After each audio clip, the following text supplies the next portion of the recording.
जय हिंद दोस्तों, स्वागत है आपका हमारे YouTube channel Indian smart city पर। दोस्तों आज के वीडियो में बोर्ड एग्जाम का सबसे इम्पोर्टेंट जीवन परिचय करने वाले हैं, जो कि पते खंड से संकलित है। दोस्तों आज की वीडियो में हम सूरदास का जीवन परिचय करेंगे, जो कि हर बोर्ड एग्जाम 2023 के लिए वेरी इंपॉर्टेंट है। जैसा कि दोस्तों आप देख पा रहे हैं, सूरदास का जीवन परिचय है, जो कि बोर्ड एग्जाम में हर साल आता है। सूरदास तुलसीदास, जो कि हम 5 जीवन परिचय बताए आपको, उसको आप देख लेते हैं तो बोर्ड एग्जाम में आपका 3 नंबर जो कि पद्य ऐसे और 3 नंबर जो गद्य से वह आपका पक्का होने वाला है। दोस्तों बोर्ड एग्जाम में सभी जीवन परिचय लिखते हैं, लेकिन कुछ लोगों का जीवन परिचय में कुछ नंबर कट जाते हैं, और क्यों कट जाते हैं उसको भी बताएंगे, और किस तरह से लिखेंगे कि आपको फुल मार्क्स मिले इसको भी बताने वाले हैं। तो वीडियो लास्ट तक जरूर देखिए, समझ आएगा। तभी लाइक कीजिएगा, सब्सक्राइब कीजिए, नहीं समझ में आते मत कीजिएगा।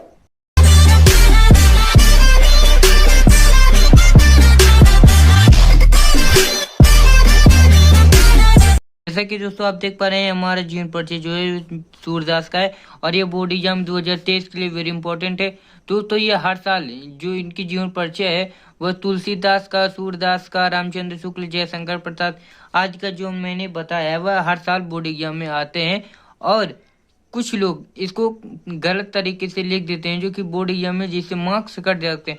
तो इसमें आपको पहला ही दिख जाएगा, देखिए यहाँ पर जीवन परिचय, इसको सबसे पहले आपको लिखना है जीवन परिचय। यदि आपका प्रश्नोत्तर संख्या, मान लीजिए ये आपकी प्रश्नोत्तर संख्या है, ठीक, यह आपकी प्रश्नोत्तर संख्या है। जैसा कि मैंने पहले वीडियो में बताया था कि मान लीजिए आपकी प्रश्नोत्तर संख्या है, तो आपको ऐसे लिखना है, मान लीजिए प्रश्नोत्तर संख्या, ठीक। मान लीजिए 5वें का क्वेश्चन है, ठीक, 5वें का क्वेश्चन है, यह ख है आपका, जो भी है आप जिसका भी लेना चाहिए, जयशंकर प्रसाद का ले लीजिए, जयशंकर प्रसाद।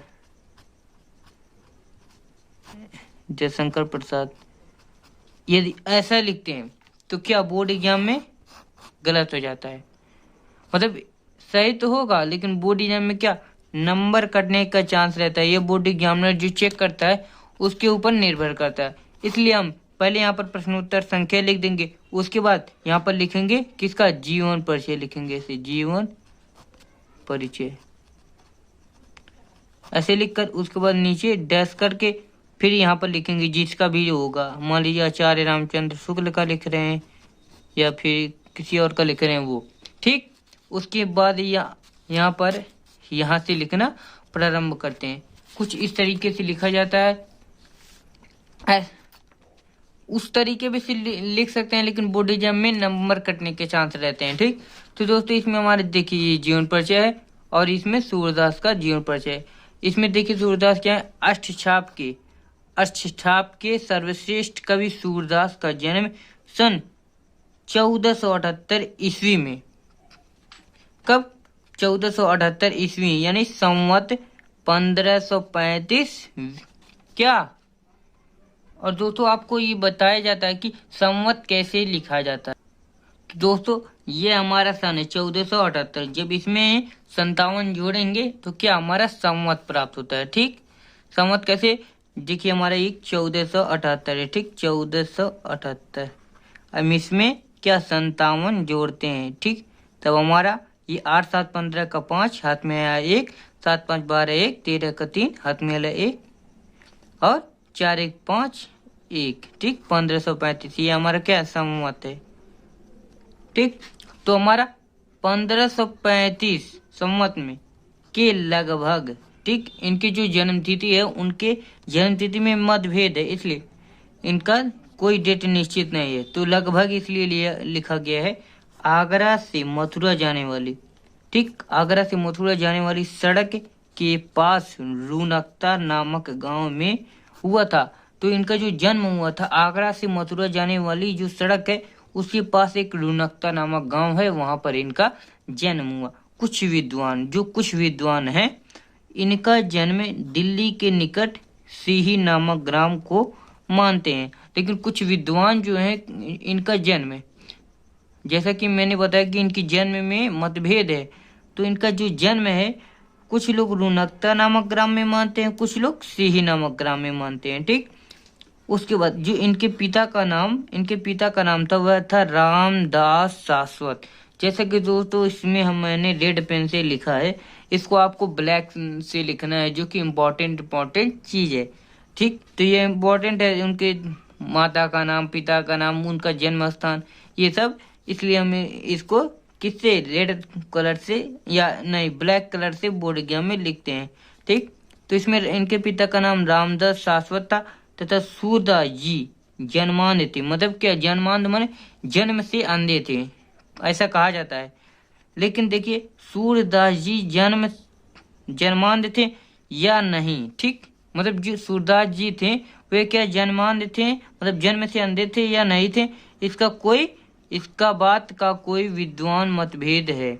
मतलब इसका जो विद्वान है उनको भी इसका भी मतभेद है कि वे सूरदास जन्मांध है या मध्य में इनका जो हुआ है अंधे हुए हैं। ठीक, इसके बाद इन्होंने, अब ये ऐसा मतभेद क्यों है, अभी देख लीजिए, इन्हें कृष्ण की बाल लीलाओं का इतना मनोहरिक, मतलब इन्होंने जो कृष्ण की बाल लीलाओं का इतना मनोहरिक वर्णन किया है जो कि आंखों के बिना देखना संभव नहीं है। ठीक, जो सूरदास जी हैं वे इतना, मतलब क्या, इतना मनोहरिक उनके भाव को दर्शाते हैं जिसको विद्वानों द्वारा माना नहीं जा सकता कि बिना देखे इसका वर्णन करना आसान नहीं है।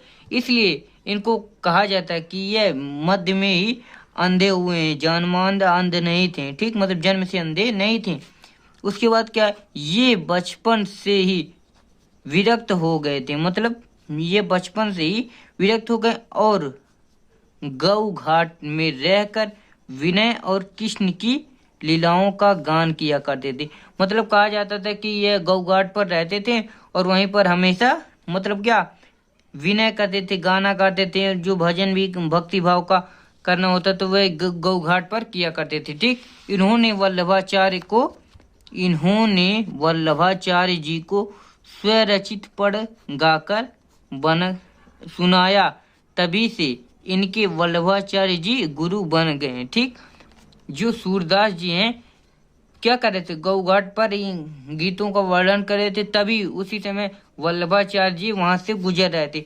उन्होंने इनकी इस भक्ति भावना को सुना और उनको अच्छा लगा कि यह, उसी को देखकर उनके जो मन में उन भक्ति की भावना है कि बिना देखे यह सूर्य, मतलब अंधे व्यक्ति को इतना बताना असंभव है। इसी का जो इन्होंने वल्लभाचार्य, इनके जो गुरु है, इनकी इस भक्ति भावना को देखकर उनके गुरु को और उनको चेला बना लिया। ठीक, उसके बाद इन्होंने वल्लभाचार्य जी को स्वरचित, मतलब स्वरचित माने अपने द्वारा रचित जो काव्य या जो भी थे उन्हें गाकर सुनाया, तभी से इनके वल्लभाचार्य जी गुरु बन गए और ये इनके चेला बन गए थे वल्लभाचार्य। उसके बाद वल्लभाचार्य जी ने इनको कृष्ण की लीलाओं का गान करने का सॉरी दोस्तों, तो क्या हुआ, इनको कृष्ण की बाल लीलाओं का गान करने का सुझाव दिया। मतलब इन्होंने कहा कि आप बाल कृष्ण की लीलाओं का इस प्रकार से वर्णन करते हैं मनोहरिक रूप से, इसलिए आप उनका ही बाल लीलाओं का गान करें। ठीक, और ये कृष्ण की बाल लीलाओं का गान करने लगे और ये इनकी गुरु का, मतलब चेले का फर्ज होता है गुरु का कहना और मानना। ठीक, उसी से ये कृष्ण की बाल लीलाओं का गान करने लगे वल्लभाचार्य। ठीक, वल्लभाचार्य ने इनको गोवर्धन पर्वत पर बने श्रीनाथ जी के मंदिर, ठीक, श्रीनाथ जी के मंदिर जो कि गोवर्धन पर्वत पर बना था, उस पर कीर्तन करने का भार सौंप दिया कि आप इसी मंदिर पर रहिए और अपना भजन कीर्तन करिए। उसके बाद इनकी मृत्यु सन 1583 ईस्वी के लगभग गोवर्धन के पास परसौली नामक गांव में हुई थी। मतलब इनका जो मृत्यु हो गया वो 1583 में लगभग, देखिए इसमें भी लगभग इनके, मतलब इसका कोई निश्चित दिनांक या तारीख नहीं है। ठीक, तो लगभग गोवर्धन के पास परसौली नामक ग्राम में हो गया था इनकी मृत्यु। और उसकी जो रचनाएं हैं इनकी, ये भी पूछता है, जैसा कि दोस्तों ऐसा पूछेगा कि बोर्ड एग्जाम में उनकी मतलब रचनाएं दीजिए। तो रचनाएं जो तो होता है उनका 2 नंबर का रचनाएं आता है और उनका जो जीवन परिचय आता है वो आता है। ठीक, उनकी मृत्यु सन रचनाएं देख लेते हैं क्या है। साहित्य लहरी, सूर सागर। मतलब देखिए दोस्तों, आपको किस ट्रिक से याद करना है। पहला तो ये से, उसके बाद ये देखिए इनका क्या